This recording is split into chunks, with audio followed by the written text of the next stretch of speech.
Stasera c'è la prima presentazione di questo libro, Tutti i giorni un incantesimo. Non è la prima presentazione che faccio in generale, però per ogni libro c'è un'emozione diversa. Ho selezionato dei versi, ogni tanto vi lascio la voce con delle letture perché probabilmente la lascio qua e là anche in internet. Per ora leggo in italiano, poi successivamente vedrò se riesco a leggere in inglese. Ok. Tutti i giorni un incantesimo. Se potessi scegliere cosa volere, se potessi avere tutto e sentire tutto come tutti i viaggi per definire il nostro corpo, un corpo di baci e tenerezza. Mi tuffo nel castello della nostra anima, mi guardi leggendo l'ignoto, giardiniere dell'anima e del tempo. Tocchi di me ogni cosa che è tua. Tuffati in me, raccogliti, tuffata in te, come nelle cose che non tornano più e in quelle che potranno tornare.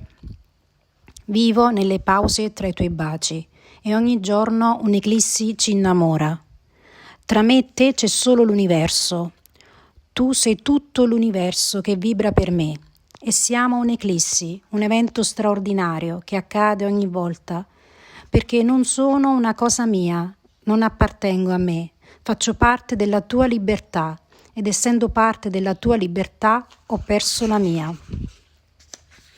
Se anche questo testimonia il valore umano, la mia anima nello sguardo di un tuffatore, nel castello di un tuffatore, dolore masticato in passi così profondi come piombo.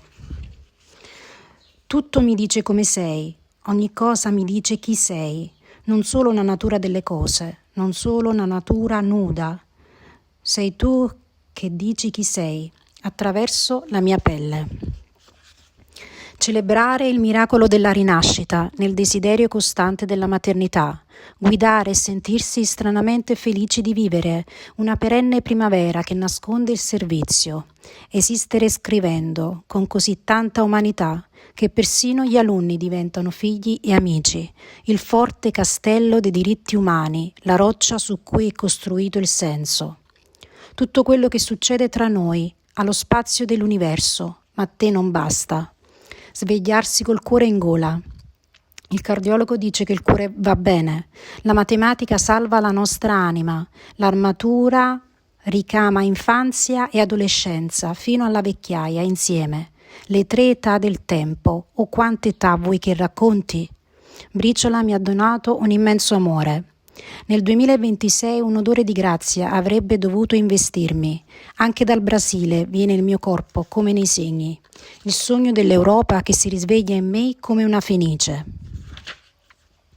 Tuffi nella pietà del mio dolore, la connessione intima che ho con te, il segreto della volontà misto alle illuminazioni dello spirito.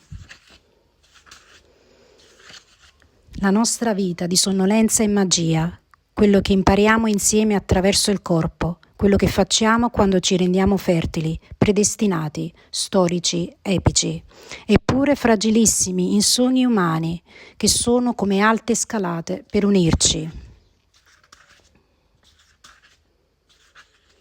Tuffata nel mare dei ricordi più belli, ti vedo seduto al tavolo di nonna Anna, quella meravigliosa seggiola di legno, il suo odore di quando era viva, le visioni più dolci nelle ferite dell'anima, lei che cammina spingendo in giro la stufa, la porta dalla camera da letto per tutto il corridoio, la vecchia stufa a gas. Poi si siede e mi viene vicino contenta, giovane, e mi dice che è felice, soddisfatta, che aspettavano da tanto tempo questo momento nei cieli.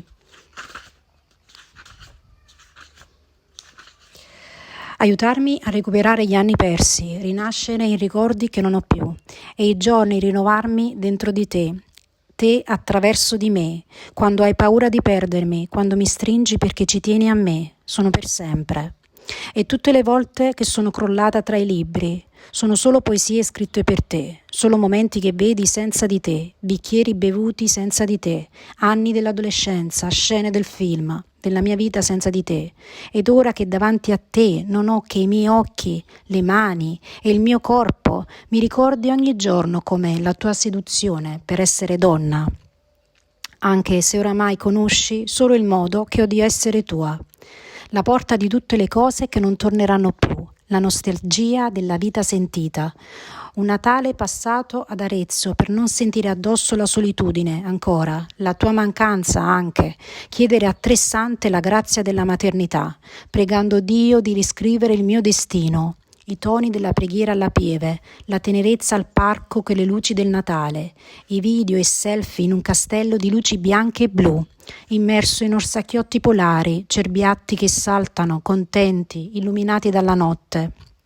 Una ruota di emozioni per una città che vibra con me, 4 angioletti sospesi che rendono il presepe mistico, le logge vasari, il teatro Petrarca e la badia, l'impressione di stare nell'eleganza di casa. Verso le 9 dello spettacolo mistico del 7 settembre 2025, un'eclissi di luna colorata di rosso, orgoglio di Dio che mi spinge alla tua eterna ferita, così semplice e pura, un'eclissi che dipinge la luna del mio sangue per farti entrare nella mia vita dal fiume di una pesca notturna, un incendio universale nella fiamma del tuo ardere. Nazione isola, parlo da uno dei trampolini della vita, pronta ad un'acqua di annegamenti e squali, tra correnti che sfidano il coraggio. Superare ogni giorno il limite del vuoto, del lutto, della solitudine e del tempo. Mi tuffo nei limiti, nelle paure, nel mare della contemplazione.